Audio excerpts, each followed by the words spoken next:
I should mention that cryptocurrencies are in contrast to NFTs. NFT stands for non-fungible token. Crypto is considered a fungible token, which means that a fungible token means that one token is as good as any other. So in my example of giving Alex a coin, Alex doesn't care which coin I give him. And if it's a fungible token, I can give him one Bitcoin or another Bitcoin, and it really doesn't matter. When you go to the grocery store, you pay in a dollar. Every dollar is the same as any other dollar, so it's essentially fungible.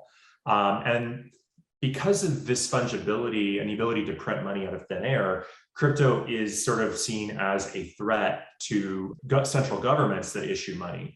And I think that's why a lot of governments are looking into central bank-backed digital currencies, because through blockchain technology, you can migrate from physical money over to digital money. And digital money is greener and it's more efficient and it's faster and it's more reliable and secure and it's traceable. So there's a lot of advantages of digital money. And so I think that cryptocurrency as a whole is really reinventing money, and that makes it the first big use case. And then, of course, the second one, from fungible tokens, we can talk about non-fungible tokens. Non-fungible tokens are tokens that are unique.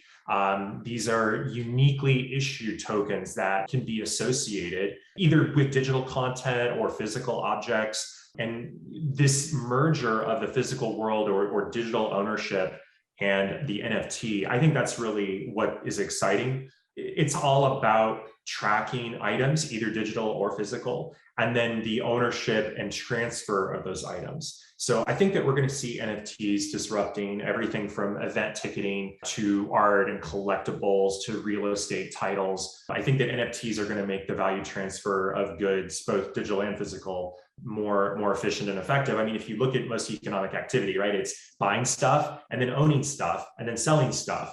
And cryptocurrency is about paying for things, but I think that NFTs are about owning those things and transferring those things. And so crypto and NFT, like, they're getting a lot of hype right now, but I think it's justified. Alex, I mean, what's your take on NFTs? You guys are doing some stuff with that. Yeah, I mean, again, we could probably talk about this for a few hours, but I'll just bring up one example that I wanted to highlight. In the art world, as you mentioned, NFTs are fantastic because it really appeals to collectors, right? And that's an intrinsic sort of human, very compelling piece of human nature that all of us are sort of built with. There was a street OG, sneaker OG, Jeff Staple, who we worked with a couple of years back. And he's always on the sort of bleeding edge of how can I entertain my audience with the coolest product from my brand and bring it to you. And he did a collaboration with a very cool company called Artifact, RTFKT. I believe their motto is "We're born in the metaverse," which is kind of cool. But Jeff Staple's notorious in making collaborative products with many brands. And with Artifact, they created a meta pigeon, which the New York City pigeon, is very near and dear to him. That's where you guys sort of claim to fame with the Nike SB Dunk and the pigeon motif. They created essentially an NFT of this meta pigeon sneaker. And what was really super cool about it is inadvertently, it was also a great measure for pre-sale, right? You put out this NFT, it's minted, it's limited edition. Let's say only 100 people in this case were able to get that NFT. Once they received that NFT, they actually went into production with the real shoe and they were delivered the real sneaker, these super fans. And the experimentation in the field right now is just explosive. It's so cool right now. You're saying, Alex, that they actually used NFTs to they sold the NFT to pre-sell the physical sneaker, and then they gave the sneakers to the NFT owners after the fact. Exactly. And I don't know if they probably realized what they were doing, but it's a fantastic tool for gauging the audience too, for pre-sale, right? Because one of the biggest choke points in manufacturing in general is you have to go with these factory minimums, and those that you can't sell immediately, they always go to the Marshalls and the TJ Maxx's of the world, right? A lot of inefficiencies. Great for TJ Maxx, not so great for the brand. And so all the different sort of ways that people are experimenting in this field is just mind-blowing right now. It's an exciting area, but to push back on some of the hype a little bit, we were being told that we were moving away from owning things with companies like Uber and Airbnb, and now all of a sudden an NFT is all about owning the thing. So how do you explain that sort of reversion back to needing to own something, if only digitally?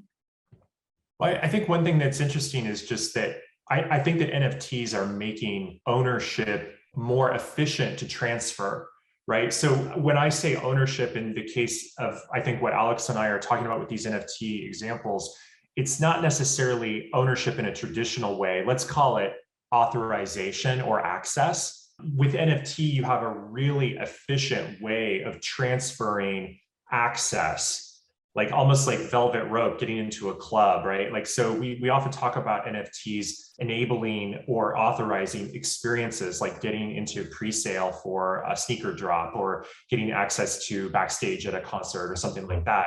So I think that if you take, it's a great question. And I think if you take this ownership transferability and apply it to the this new model of ownership, it's really, I think they complement each other well, because NFTs are making ownership transfer more efficient, right? So it's like with Turo and the car rental right now, like you've got one car that's being moved around from person to person, or Airbnb, the way that we authenticate users accessing a home by pushing in a code. I could really see a time when an NFT will be issued to someone on their smartphone wallet, and that token will actually give them access to a car or a home or something like that. And then when that token is revoked, then right out. I mean, what do you think, Alex? It's so cool, man. I'm just beaming. Obviously, there's no video here, but I am beaming because, yeah, I'm hearing of all these stories. You know, perfect example is, to your point, it's great for passing on authorization. And one way I've seen, some people do it, especially within the art world, is to prove that and validate that you do have this NFT work of art with a certain company and with a certain allegiance, with a certain audience. On Discord, some of these companies will validate that transaction, right? And I think you're going to talk about this, where you can, when you write something to the block, it's forever, right? It's immutable. And so that's how some of these companies are validating that, oh yes, this person belongs in our community. We validated it because there's a block on their Ethereum chain that says that they did indeed, purchase this NFT that we minted together. And so once that's validated, I heard that, they're unlocking features for these select users, whether it's VIP treatment, early access to drops. I don't know, man. It's just awesome stuff. I think it's going to be a real game changer. I mean, I think that the hype is definitely well deserved.